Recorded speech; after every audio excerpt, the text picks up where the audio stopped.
Andito kami ngayon sa lugar kung saan dinala si Ara at nakamanman kami sa paligid.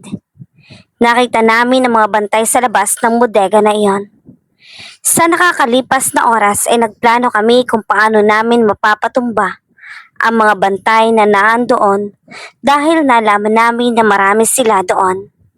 Talagang binabantayan nilang mabuti si Ara pero sorry sila dahil katapusan na nila ngayon. Section D in place.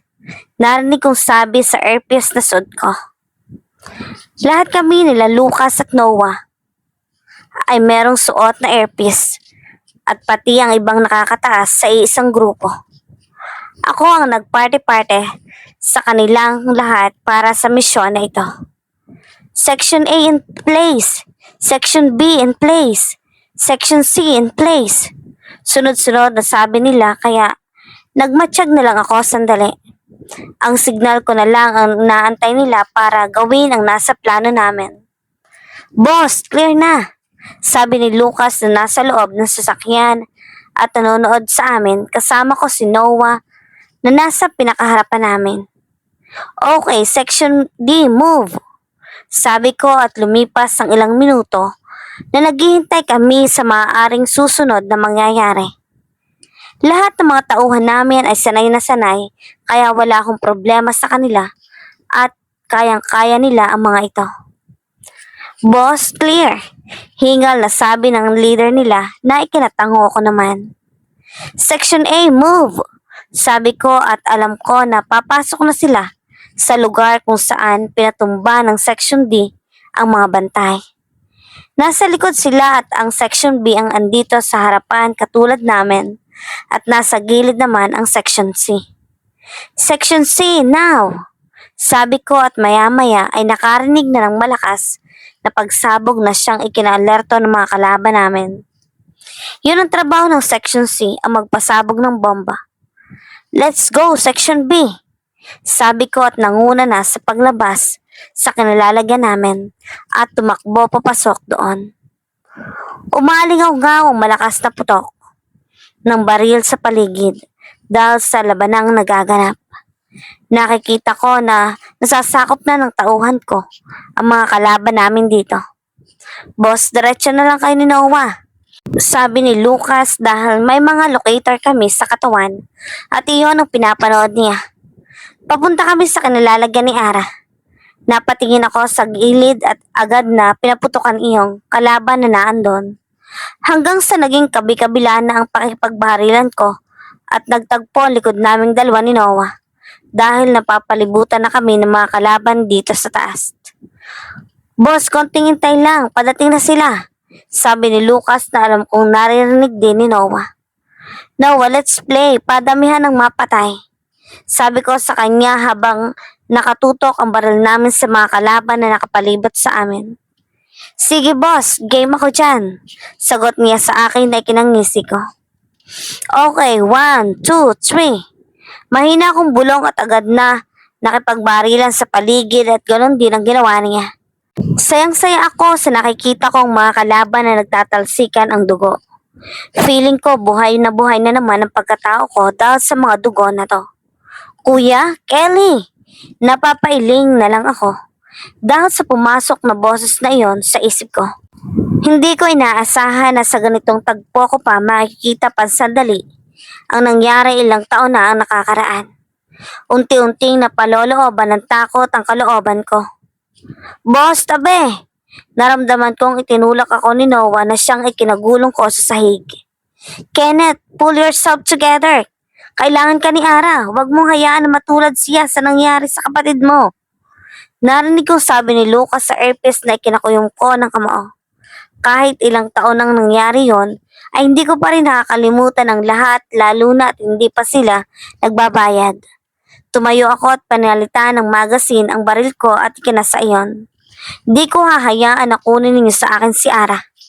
Alam ng mga kaibigan ni Kenneth na kapag natatahimik na to at nawala sa focus ay muli na namang bumalik sa kanya ang nangyari ilang taon na ang lumipas.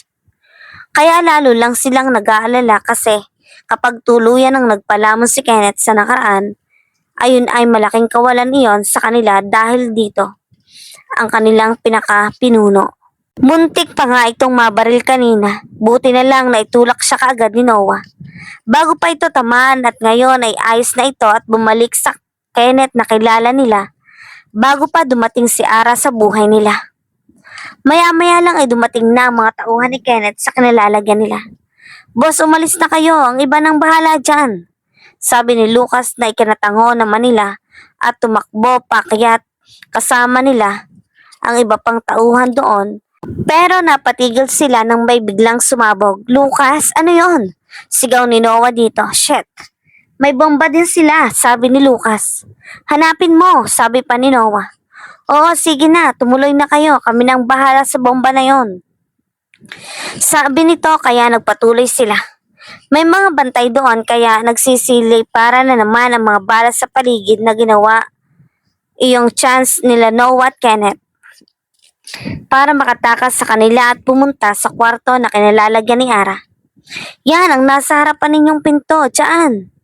Sabi ni Lucas kaya nagkatinginan muna silang dalawa bago tumango sa isa't isa at sabay na sinipa ang pintuan. Inilibot kaagad ni Kenneth ang mata niya sa loob at natigilan siya nang makita ang isang tao na kilalang kilala niya na nakahandusay sa sahig at maraming dugo sa katawan. Ara, sigaw ni Noah at agad na lumapit dito. Habang si Kenneth naman ay hindi alam ang gagawin niya, parang napako siya sa kinatatayuan. Ara, gumising ka, Ara! Sigaw pa ni Noah dito at tiningnan ang pulso nito at napatahimik sila dahil sa gulat. Boss, wala nang mga bomba. Pati ang kalaban ubos na. Sabi ni Lucas sa earpiece pero wala siyang nakuwang sagot kay Kenneth dahil nagsimula ng tumulo ang luha niya. Si Ara, wala na. Hindi makapaniwalang sabi ni Noah na ikinagulat at kinamura ni Lucas kaya agad siyang lumabas sa sasakyan at umakyat papunta doon. No, sabi ni Kenneth nang nasa harapan na niya si Ara na duguan. Kuya, mahal ko kayo. Nila mama at papa. No, Kellen, no. Hindi mo kami iiwan. I'm sorry, kuya. Mas lalong naiyak si Kenneth dahil saglit niyang nakita ang mapait na nakaraan na iyon at ngayon nga si Ara naman ang nasa harapan niya. Agad siyang napaluhod at nanginginig dahil nawakan ng kamay ni Ara. Wipe? Tawag ni Kenneth dito at napatingin siya sa mukha nito. Wipe, malamig dyan. Sabi ni Kenneth dito habang tuloy-tuloy pa rin ang luha niya. Si Noah naman ay hindi tumitingin sa kanila at umiiyak na rin. Wipe, gumising ka. Hindi na napigilan ni Kenneth at sumigaw na ito habang inaalog si Ara at agad niya itong niyakap. No, gumising ka.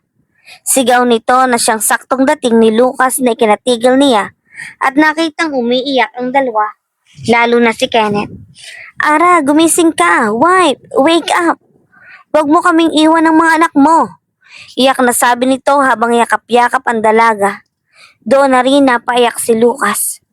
Pinaghandaan nilang mabuti ang misyon na yon para mailigtas lang si Ara. Pero bigo sila.